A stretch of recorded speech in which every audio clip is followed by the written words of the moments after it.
So what if the secret to a lasting relationship isn't about finding the perfect partner, but about building an unbeatable monopoly? I know, it's a pretty radical idea, borrowed from the world of tech billionaires. But today, we're going to break down what it means to create a relationship monopoly. You've probably heard stuff like this before, right? We see it all the time with celebrity couples, like Anne Hathaway and her husband have this famous 2-week rule. It's their strategy, their little plan to make sure the connection stays strong. And look, it's not just for famous people. We all have our own little playbooks, don't we? Never go to bed angry. Date night every Friday, no matter what. We're all kind of playing this game of love, and we're all trying our best to win. But here's the big question, the twist. What if all this strategy, all these rules, what if they're a sign that we're playing the wrong game entirely? What if the goal isn't to win at love, but to build something so unique that you're not even on the playing field anymore? So, okay, why do we even need these rules in the first place? Well, it goes deep. It all comes down to our evolutionary wiring. We are just fundamentally hardwired to want security, to know deep down that our partner is in this for the long haul. And that brings us to this core challenge that researchers call commitment problems. It's that nagging uncertainty we can get about a partner's real intentions. And you know how it goes. It can become this awful vicious cycle. You're not sure if they're committed, so you pull back a little, which then makes them pull back, and the whole thing just spirals downwards. So, to fight that uncertainty, we've evolved these really powerful ways to signal that we're serious. Think about it. An expensive gift.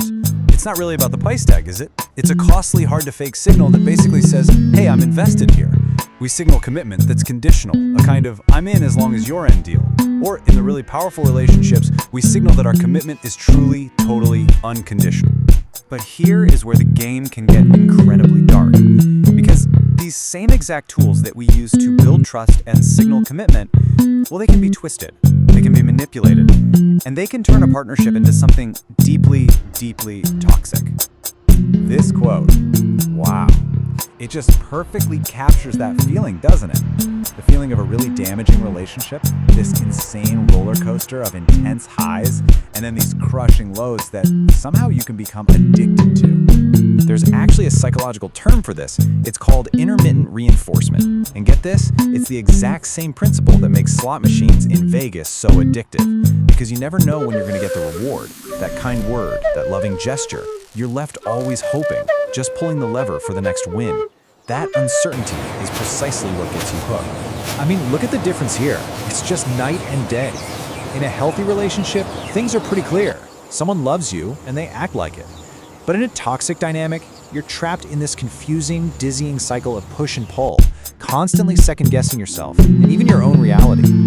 Okay, so if the game of strategic signaling can go so wrong, what's the alternative?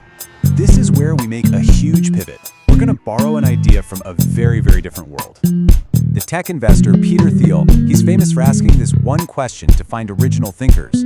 What important truth do very few people agree with you on? And when you take that question and apply it to relationships, it unlocks a totally new way of seeing things. See, Thiel's own contrarian answer is that in business, competition is for losers. The real goal isn't to be a little bit better than the other guy, it's to create something so unique that you have no competition at all. The goal is to build a monopoly. And this table just breaks it down perfectly. The competitive mindset sees the world as a place where value is scarce, something you have to fight for and win. Strategists call this a red ocean because it's bloody with conflict. But the monopoly mindset, it's completely different. It's about being incomparable, about creating brand new value, and finding your own blue ocean, where you're the only one swimming. The key here is understanding two types of progress. So 1 to N is just copying what already works. It's horizontal. Think making more typewriters. But 0 to 1 progress, that's vertical. That's true innovation. That's going from the typewriter to the word processor. It's a leap, and that's how monopolies are built. Okay, so what in the world does all this tech monopoly stuff have to do with our relationships? How can we actually use this idea to build a partnership that's truly unique and, built to last? Right. How do you stop competing for your partner's attention or trying to be better than some alternative and instead start building something remarkable together? Well, the key is to shift your entire mindset away from competing and towards creating. You just stop playing the games. You focus on building a unique, shared world with your partner, A world of inside jokes and shared history and dreams for the future that is so special, the very idea of an alternative partner becomes, well, meaningless. You've created a category of one. Think of it like this. Your relationship's unique culture, the way you are together, that is its proprietary technology. It's the secret sauce that no one else on Earth can possibly replicate. And that's what makes your bond a true monopoly. So how do we actually escape this competitive mindset in our day-to-day lives? If we're not focusing on enforcing rules and winning arguments, what do we do instead? We're going to need a whole new set of tools. And one of the most powerful tools comes from a pretty unexpected place, the world of criminology. It's a concept called restorative justice. And, to put it simply, instead of focusing on blame and punishment, asking who's wrong here, it asks a different question. How can we repair the harm and move forward together? It's a huge shift from winning a fight to restoring a connection. And this isn't some brand new idea. The philosopher Confucius pointed this out centuries ago. A system that's just based on punishment only teaches people how to avoid getting caught. It doesn't actually build a sense of shared responsibility or mutual respect. And this really is the heart of building a relationship monopoly. It's not about enforcing rules, it's about creating together. So competing might look like arguing about who does more chores. Creating looks like designing a system together that actually feels fair and works for both of you. Competing is winning the argument about where to go on vacation. Creating is building a new tradition that becomes uniquely yours. It is a creative act, not a competitive one.